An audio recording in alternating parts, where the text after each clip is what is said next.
Hi, guys. Thank you so much for tuning in. This is your weekly Shepherds broadcast, where we connect UBC flock with those who shepherd them. Today, we have the wonderful privilege of having two of my favorite guys in church, Posey and Sydney. And we want to talk about a very, very interesting subject that, that of the challenges of the immigrant children in America.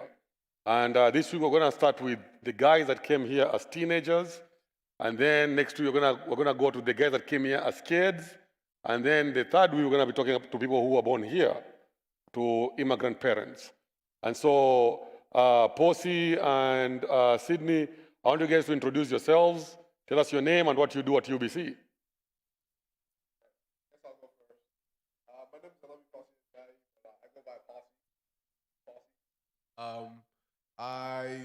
I think you need to start again because your mic was not on. My wife. Okay. Technical difficulties. Always part of it. Yeah. That's what you do, right? Yeah, exactly. That's my introduction right there. Yeah. So my name is Olami Posse Ajayi. That's my full name, but I go by Posse because you can imagine my name's a handful. But yeah, I go by Posse. I'm actually Nigerian. And so people usually point me out, and that's the Nigerian guy walking across the halls. So yeah, I didn't start coming to the UBC fellowship until like 3 years ago, and since then I served in the youth ministry. I served in the audio-visual department with the technical. I deal with the technical difficulties technically, so I've used technical like 5 times now. So yeah, that's my role here. And I'm glad to be here. Yep. All right. My name is Sydney Kasacha. I've been a member of Upendo for like almost 5 years now. I've served everywhere. I've been with the children, with the youth. I'm with the young adults. I also serve with our posse, the media department. And you said you're the only Nigerian. I guess I'm the only guy with the dreadlocks. So if you come to Upendo and just ask about the guy with the hair, that's me. There's no one else. But yeah. Well, I guess I also need to talk about a unique feature about me. I'm the guy without hair. We can tell. Yeah. I don't think you're the only one that has it. Man, I'm telling you, having hair is awesome. I remember those days.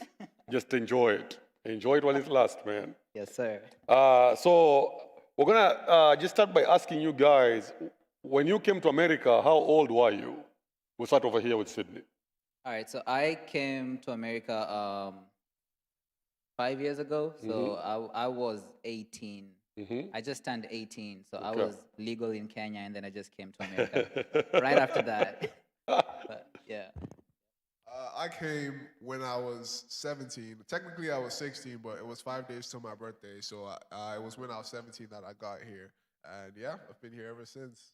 Yeah, so I think it's the dream of most young people in Africa to come to America. So share with me briefly that conversation with your parents when did they come and they said, let's have a family meeting. Guys, we are going to America. Or was it like, okay, pack your bags, we're leaving. Where are we going? Don't ask. How was that conversation? I guess for me, it wasn't pack your bags, we're leaving. It's pack your bags, I'm kicking you out. but I didn't. My parents actually didn't come here with me.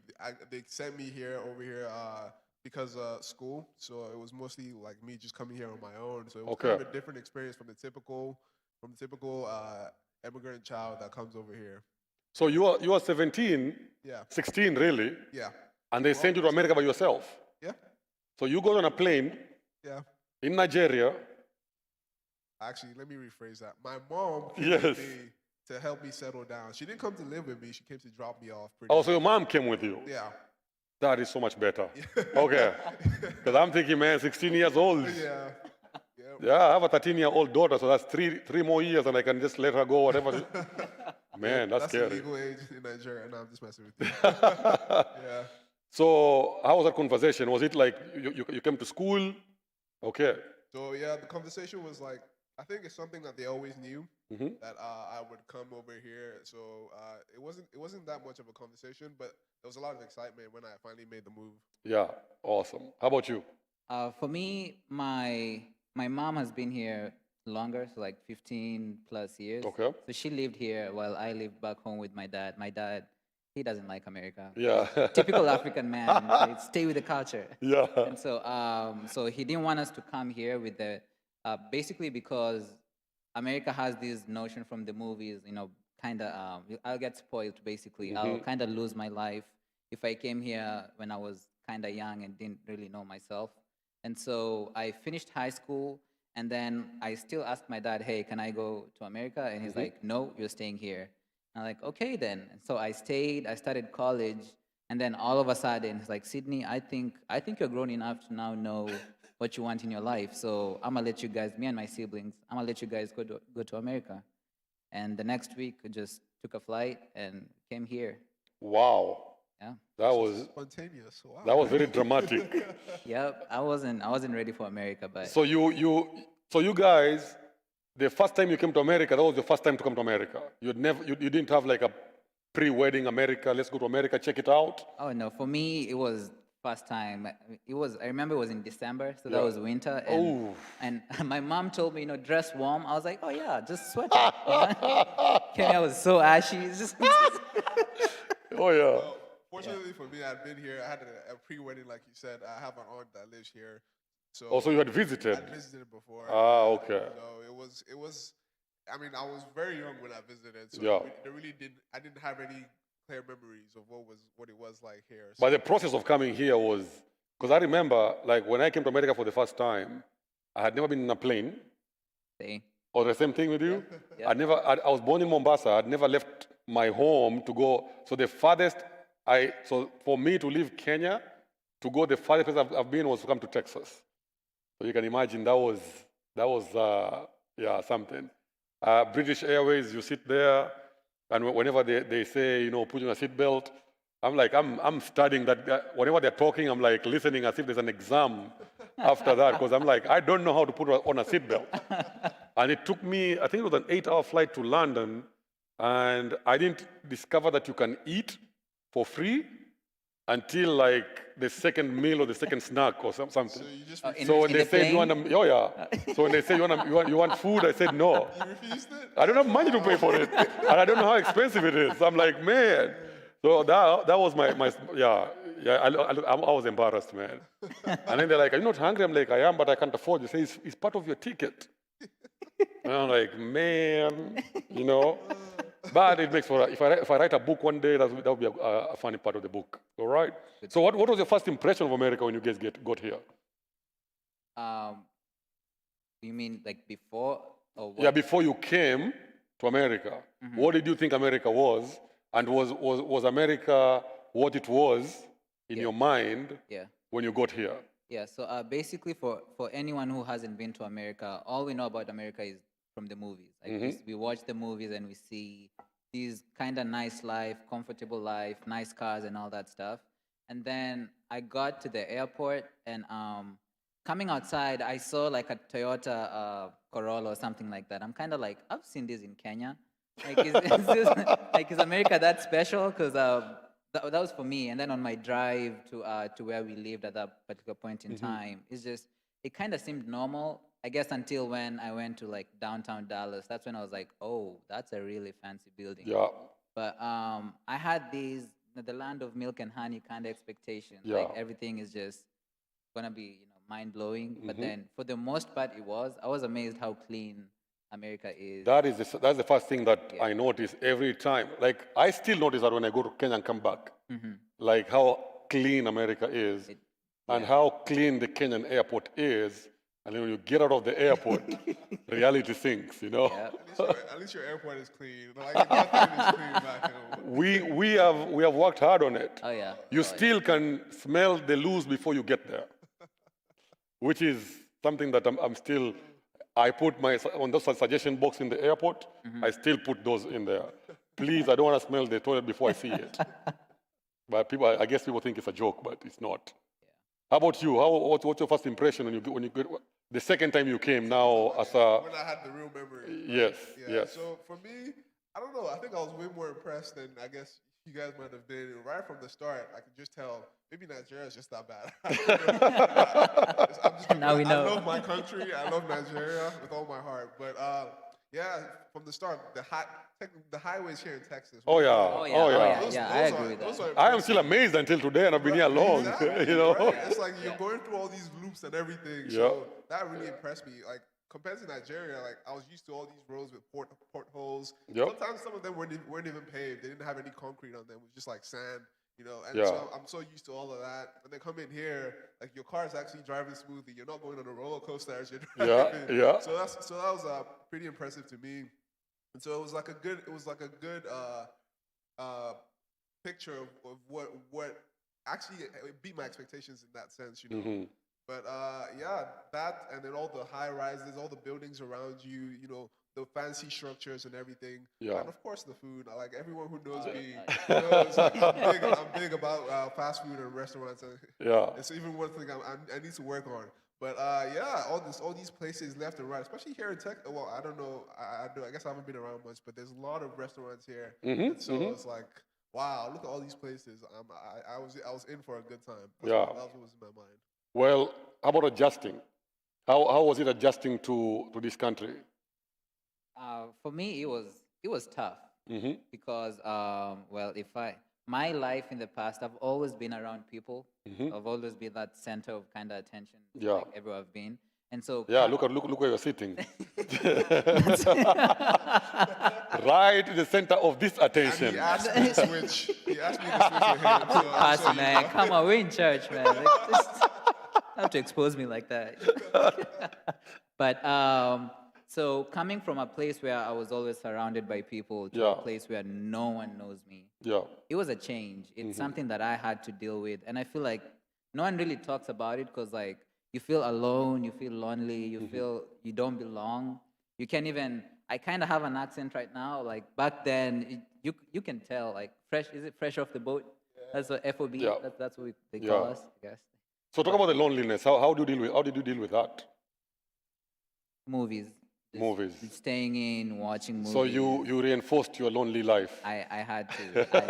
I had to. I was just indoors the whole day. It was winter. I didn't know how to drive. I didn't know Yeah. anyone, even if I knew how to drive. So just in Yeah, there. there's no place to go. Literally, yeah. You Yeah. can't go anywhere. Yeah. Yeah. How about you? Oh, it's pretty much the same for me too. Especially, I think it was even worse for me because the only person I knew here was my aunt. Yeah. And so, and I didn't get my first car until like I was like 2 or 3 years in here. It was actually after 3 years of being here. Wow. I didn't have a car, so I was taking the bus everywhere I went. So I couldn't get around much, especially here in Dallas, where it's so big that we don't have our transport system is not good enough to take us to all the different places. Yeah. So like I couldn't get around much on my own. So I felt that loneliness for a long time. Yeah. And even friends, I had to really find some people that I could connect with. And of course, when I was connecting with these friends, my accent came in. So people actually thought I had a British accent. So so I was like, okay, maybe I can live with this, but it's clearly gone right now. So yeah, it was a major adjustment. You know, you have to consider all the different all the differences from where you were before and now where you are. So it's like just so many things to adjust to. So language was a big thing, and I can't even imagine because you guys are teenagers at that point. Yeah. So self-image is Exactly. very Yeah. big. It's not even about like speaking like that. It's more of like you want to blend in, you want to Yeah. belong. Exactly. Yeah. But then the fact that we don't sound the same makes you Yeah. think like maybe I don't belong, and so you basically lose your identity trying so Yep. hard to be, Yep. you know, To be something American. you're not. Exactly. Nothing Yeah. was so discouraging as when you would say something and you have to repeat it like 3 or Like, 4 yeah. times, and it's like, Well, wow. that's at least there are people that just say yeah, yeah, That's yeah, true. and They still do. They that still do. So and you know that I still get that. At least you guys have American accents a little bit. I don't have any. And so people just say, and I speak very fast as well. Right. So a lot of people are like, yeah, because they ask you like three or four times. Like yesterday I was on the phone with someone and I'm talking about church planting. I'm like, what? Church planting? I'm like, church? what is church? And I say, church. Oh, church. I'm like, really? You know, and if there is something I hate is the C-H-U-R, Right. you know, and you have to church it, you know, I'm like, oh, man. And so I'm looking for the place of worship, planting the place of worship, which makes it so cheesy and so stupid, you know. But so language. How about any other thing that you guys had to adjust to other than the language? The heat. Here The in heat. Texas. Oh yeah, Texas. Yeah, Texas is hot. Well, you came during the winter, Oh, the cold too. so you have to. Yeah. And you're from Nairobi, and so you can imagine coming from Mombasa. Oh yeah. Yeah, you come here and you don't want to go outside, Right. you know, because it's so cold, you know. And right now, like I love cold weather. I don't know why, but I love it. I guess another thing that really got me that I really had to adjust to was the independence culture. 'Cause back home, we were so dependent on our parents. Like parents take care of everything for us, you know. For the most part, at least they, you know, they'd sponsor us in a sense. Even though we still had to, sometimes we might have to go out and work for it. But for the Yeah. most part, we had to. But here, no one's going to be pushing you around to go get a job or to go provide for yourself. You're the one that has to go out there, look for that job for yourself. And even when you get that job, you're working like a minimum wage job. What can you really do with that money? You know? Everything here is so much more. People think the power when you're in Africa, people think the power of the dollar is so good. But when you come here, Man. everything is super expensive. Just $1. It's just $1. $1 is $1. It's not 100 Exactly. shillings. What can you do with a dollar these days? You know? Yeah. So yeah, that was another adjustment. You know, just understanding the fact that you have to be independent here more than when you were back home. Yeah. Yeah, I think something else I'd like to add on top of that is for most of us, like you had something going on back home. Let's say you were in school or you just had some projects, businesses or whatever, and then you come here and you have nothing. It's like everything, your life basically just got cut short. And so before you get to a point where you actually pick yourself back up Yeah. and start, rolling the ball, and that means you need to know the culture, know the things that you need to know in order to make the necessary plays to move on with your life.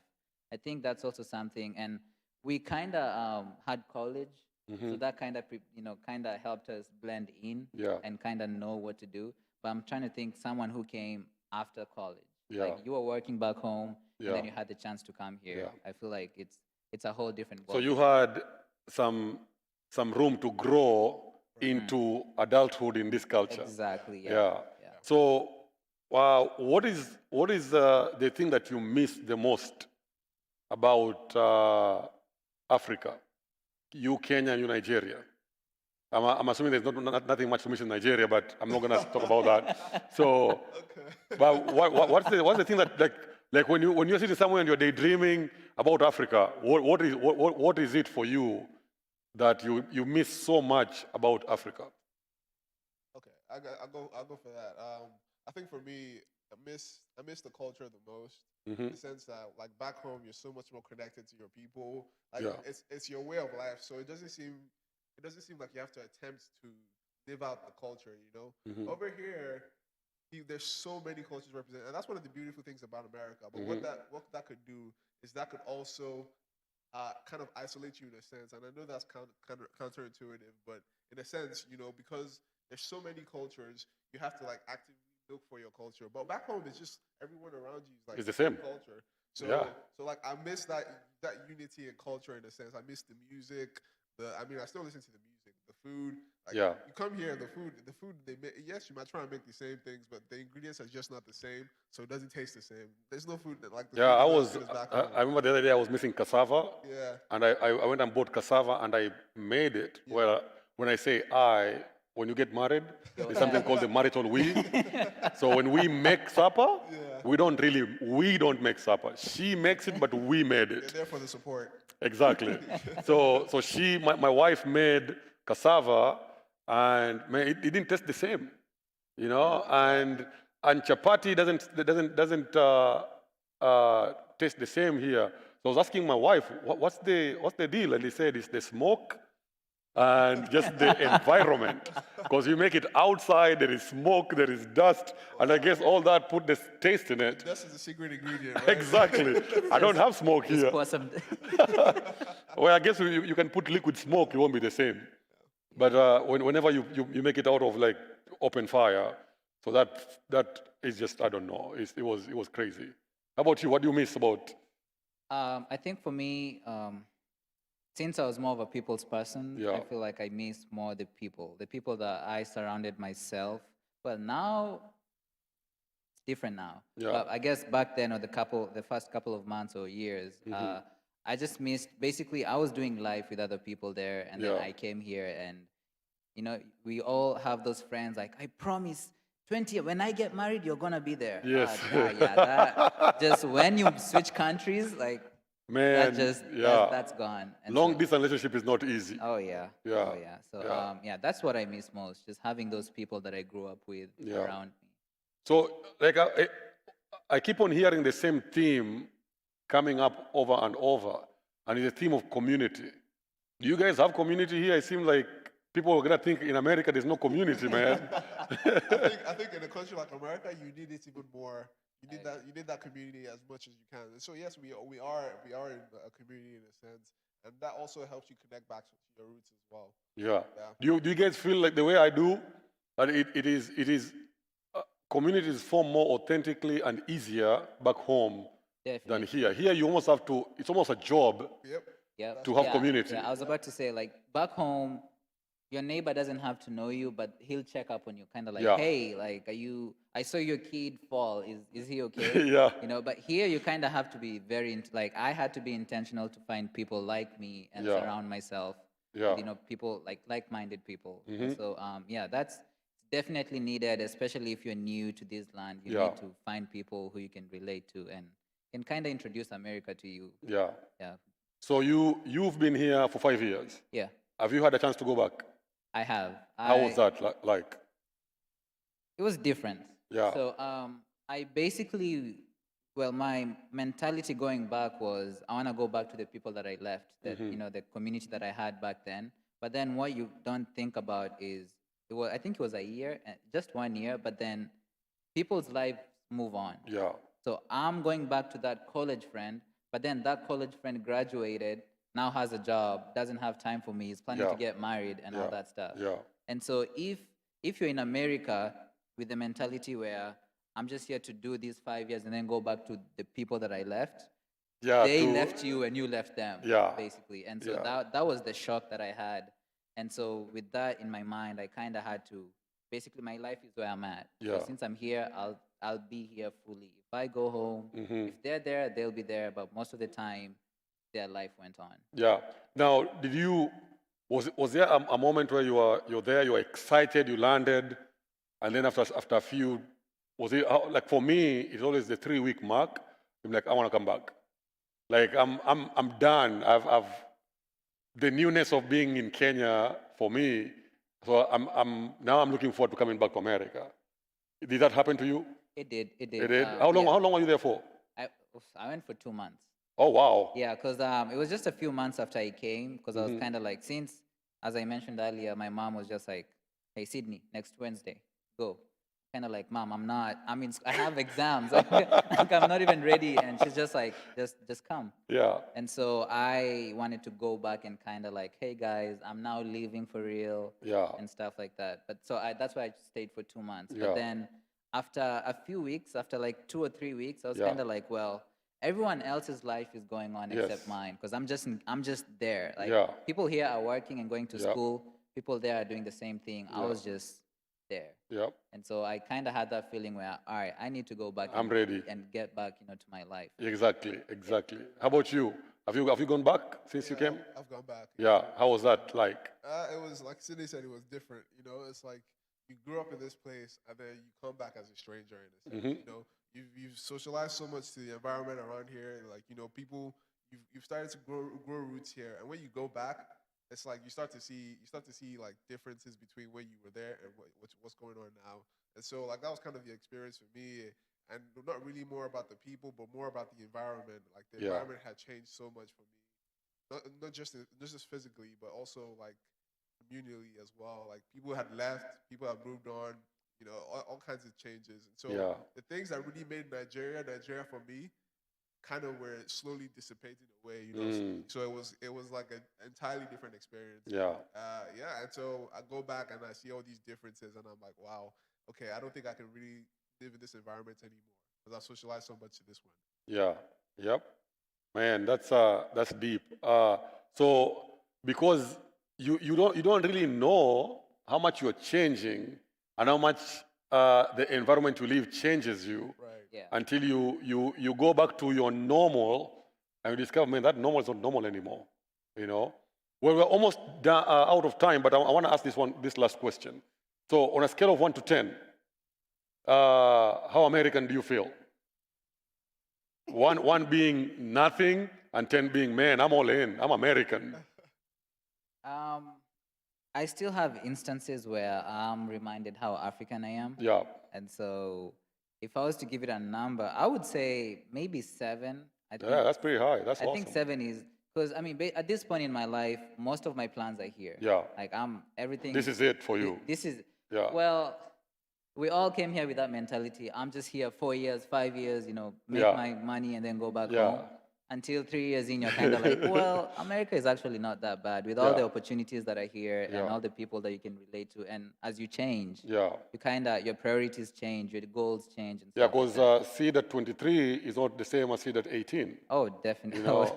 Yeah, so your priorities I mean, yeah. this was not there when I came to America. So, Yeah. yeah. Yeah. How about you? For me, I'd say it's just about the same. I'd say 6, maybe, just to add some controversy there, because I know people would probably tell me that I'm probably more American than Sydney. He is. I So- mean, you can tell. You can tell. You are. It's okay. But also for the same reasons too. It's like, as much as I love Nigeria and I had plans of going back there, and sometimes I still think about like going back there to retire maybe or something. Yeah. Like my life is here. Like I see my next few goals like being accomplished here. Yeah. My family being raised here. Yeah. All these kinds of things. But again, I think I leave things up to God. God might decide to move me around if I wanted to. So yeah, it's a 6 for me in that sense. All right. Well, guess what? There's someone watching us right now. They just landed in America or they are thinking of bringing their family here. And I want you to look at the camera and give them advice. If you have teenagers and you bring them to America, this is what you need to do to prepare them for life in America. What would that advice be? I'll go first. Sure. Again, Dennis pointed out the common theme here, which is that community is important. And so I'd say, as much as possible, if you're the parents and you're bringing your children here, try and find those Kenyan communities, those Nigerian communities, all the communities you can find, like that can keep you connected, so that it could be an easy transition, a smooth transition, so they're not left 2 or 3 years alone, feeling that loneliness that comes with being here by themselves. And so, like, just try and find those communities and reach out and plug into them. And if you're coming here by yourself, do the same thing. Try and reach out. Start somewhere like here, UBC Fellowship. Go to the nearest church around you, nearest African church around you. Find some way to connect. Or if you're in school, there's different clubs and organizations that connect international students or African students together. So just try and look for those things. And it's not going to be an easy ride, but it'd be much easier with people around you. Yeah, I guess that kind of goes to the person that just landed. I'll try and address, I guess, the parents or if your child is coming here or your cousin, your brother, I would say, in as much as, for me, what happened is parents want to show you around, oh, hey, let's go see this place, let's go see that place. But then what I'm more interested in is finding people like me. So as what Percy said, instead of, like, it's nice, take me out on restaurants or take him out on restaurants and all that, but then at the end of the day, bring him back to, like connect to a church, somewhere where he can find people like him who can now show him, the world the right way too, because it's America. There's the good and there's also the not good. Yeah. And so if you don't connect him soon to people who can show him that good, then he'll find his own people who might not always be as good. Yeah. And so I would just insist on show him around, but focus more on finding him that community where he can learn and grow and get comfortable in. Man, you guys have been awesome. Thank you for coming. Thank you. I know, like we usually say, in this panel that we haven't answered the questions comprehensively. What we are doing in the Shepherd's broadcast is we try to start conversations. And so we just opened another Pandora's box. And these guys have lived the life. You know, they came here when they were teenagers, and now they are living the life. So if you're out there and you're trying to figure out how to live in America and how to be a young man in America, or even a young woman, I'm sure these guys have some ideas that can really help you. So get in touch with them and ask them whatever you have, whatever questions you have. So this has been another entertaining, awesome, really just enlightening episode of the Shepherd's broadcast, where we connect UBC flock with those who shepherd them. So guys, thank you for coming. Please tune in again next week, same time, same place, different people. Sir, Thank you. God bless. it's a pleasure. Thank you. Yep.